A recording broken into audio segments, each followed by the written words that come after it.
Hello, you're watching the news bulletin from SABA satellite channel live from Marib. Coming up,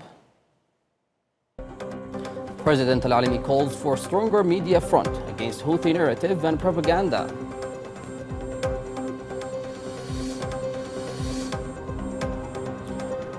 Cabinet vows firm response as Houthi attacks spread across multiple fronts.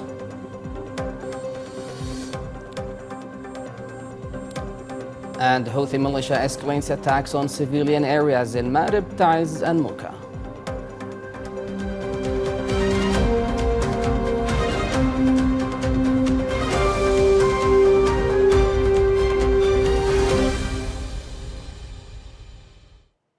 Welcome back. The president of the Presidential Leadership Council, Dr. Rashad Al-Alimi, has stressed the pivotal role of the media in the national battle against the Iran-backed Houthi militia. During a meeting with Information Minister Muammar Al-Iryani and heads of media institutions, President Al-Alimi praised journalists and media professionals who have continued to uphold the state's institutions and their professional and national responsibilities. The president said the media is at the heart of the battle for truth and public awareness, strengthening confidence in the state while confronting misinformation and Houthi propaganda.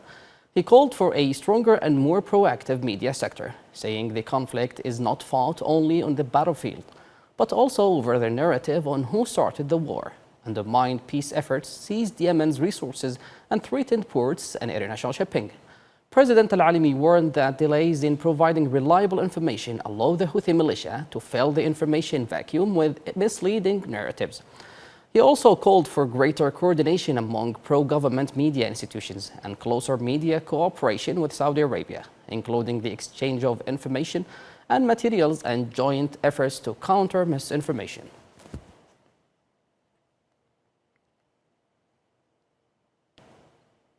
President Rashad Al-Alimi also met with senior judicial officials to review the performance of the judiciary and its role in upholding the rule of law amid the ongoing conflict. President Al-Alimi praised the judiciary's efforts and resilience, stressing that Yemen's battle to restore the state is not only military and security related, but also a battle for law, justice, and strong state institutions. He called on the judiciary to ensure that Houthi attacks against ports, public facilities, ITP camps, and civilians are documented and turned into complete legal and judicial cases, warning that serious crimes must not be lost amid changing political circumstances. He also urged the judiciary to strengthen legal action against terrorist organizations, their financing and smuggling networks, money laundering, and those providing them with resources, cover, or logistical support. The president called for faster investigations and trials in major terrorism cases, while stressing strict adherence to fair trial guarantees, saying that restoring state institutions must be demonstrated through a fundamentally different model of justice from that imposed in areas controlled by the militias.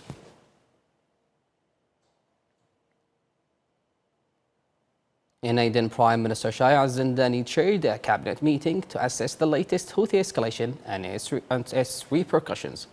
The cabinet reviewed recent Houthi attacks, including repeated strikes on Muka port, attacks on civilian facilities and displaced people in Hadramaut, Marib, Taiz, and Al-Dala, continued attacks on commercial vessels, escalation along the front lines, and attacks targeting civilian sites in Saudi Arabia. The cabinet called for a reassessment for the international approach to Houthi escalation, arguing that temporary containment would allow the militia to repeatedly expand its attacks. It said addressing the threat requires tackling its sources of military capability, particularly Iranian support. The cabinet reaffirmed that restoring state institutions and ending the Houthi coup are fundamental to achieving lasting peace, while directing government agencies to strengthen readiness, protect vital infrastructure, maintain essential services, and safeguard supply chains. Foreign Minister Dr. Afrah Al-Zuba briefed the cabinet on regional and international diplomatic efforts to mobilize stronger international action against Houthi threats and protect civilians, vital infrastructure, and international shipping. The cabinet also praised Saudi Arabia's continued political, economic, and humanitarian support for Yemen, describing it as essential to strengthen the government's ability to confront the country's challenges.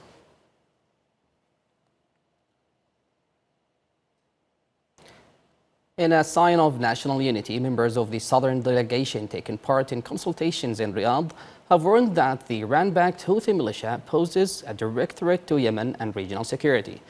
During a consultative meeting in the Saudi capital, the delegation reviewed the latest political, military and humanitarian developments in Yemen and the wider region, stressing the need to unify national positions in confronting the Houthi threat and advancing efforts to end the coup and achieve peace. The participants condemned Houthi attacks on international shipping, commercial routes, and civilian vessels, as well as its attempts to target Saudi Arabia, neighboring countries, and their vital interests. They called on the international community to adopt a firmer position toward the Houthi militia, halt its threats to maritime navigation and global trade, cut off its sources of funding and weapons, and hold those responsible for violations accountable. The delegation stressed that ending the Houthi threat, restoring state institutions, and ending the coup are essential steps toward lasting peace and stability in Yemen and the region.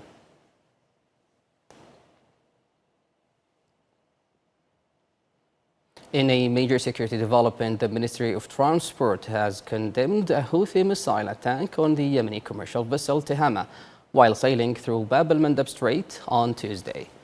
The ministry said the vessel, which was carrying food supplies, was struck 3 times by ballistic missiles, triggering a fire on board and killing 4 crew members, 3 Pakistanis and 1 Indonesian sailor. 4 other crew members were injured, along with a member of the rescue team, while the vessel sustained material damage. The ministry said that while rescue teams were attempting to reach the crew and evacuate the wounded, the Houthi militia launched another missile toward the vessel in an attempt to disrupt the rescue operation and endanger those on board. The ministry also said the attack represents a serious threat to maritime security and international trade, warning that repeated Houthi attacks on commercial vessels could also endanger food and essential supplies reaching millions of Yemenis. It called on the international community and maritime organizations to take urgent and firm measures to protect freedom of navigation and the safety of crews and maritime workers in the Red Sea, Bab el-Mandab, and the Gulf of Aden.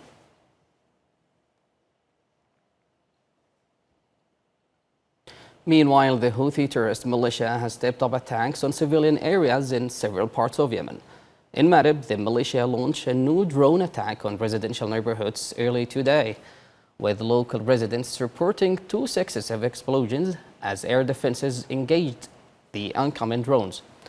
In Taiz, Houthi forces shelled populated villages in a Shugab area southeast of the city, causing significant damage to civilian property and other civilian sites.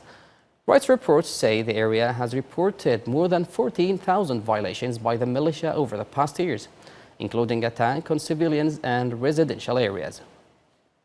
And in Mocha, the militia also launched a new wave of missiles and drones targeting the city and surrounding areas.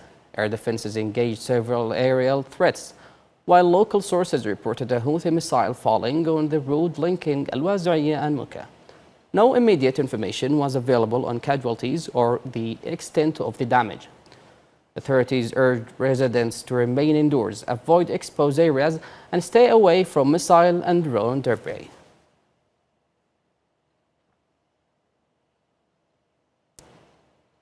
Also in Taiz, the armed forces foiled a Houthi infiltration attempt targeting their positions on the eastern front of the city early Tuesday. A military source told SABA TV that forces from the 22nd Mechanized Brigade repelled the attempted advance toward their positions in Al-Qurayfat, forcing the Houthi attackers to withdraw after heavy clashes involving various types of weapons. The source said several Houthi fighters were captured during the fighting, while government forces secured their positions in the area. Military units deployed along the eastern front remain on heightened alert and continue to monitor Houthi movements and respond to any further attempts to target their positions.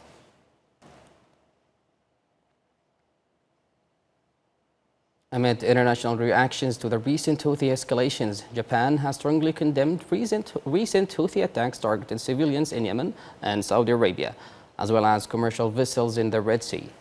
Japanese Foreign Ministry said the Houthi militia continues to carry out military activities in Yemen, including an August 7th attack on a displacement camp that caused civilian casualties. It also cited attacks on crude oil tankers sailing in the Red Sea and civilian facilities in Saudi Arabia, which left several civilians injured. Japan said attacks targeting civilians and civilian infrastructure cannot be tolerated and called for an immediate end to the escalation. The ministry stressed that peace and stability in the Middle East, including freedom and safety of navigation, are of paramount importance to Japan and the international community, pledging continued diplomatic efforts with international partners to promote regional peace and stability. In diplomatic engagement, Minister of State for Women's Affairs Dr. Ahmed Jassous met with U.S. Charge d'Affaires to Yemen Nel Hop to discuss strengthening cooperation on women's empowerment and expanding women's participation in state institutions. The talks addressed the economic, social, and security challenges facing women, as well as ways to strengthen protection, uphold women's rights, and expand their participation in public life. Dr. Jassous stressed the importance of coordinated government and international efforts to support women's issues and increase their role in decision-making and peace-building, while praising U.S. support for women's empowerment programs in Yemen. For his part, Hop reaffirmed Washington's commitment to supporting efforts to empower Yemeni women and enhance their participation, stressing the importance of partnership and coordination in advancing programs supporting women, peace building, and development.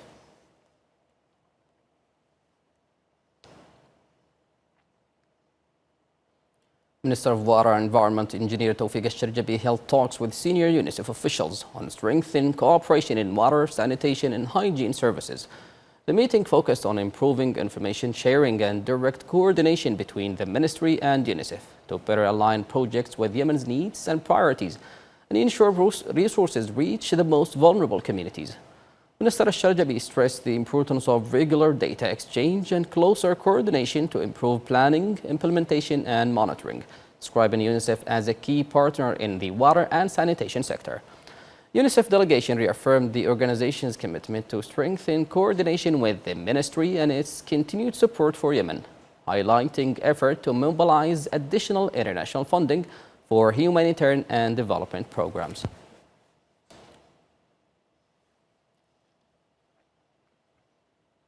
That's all for tonight. Thank you for watching and have a good time.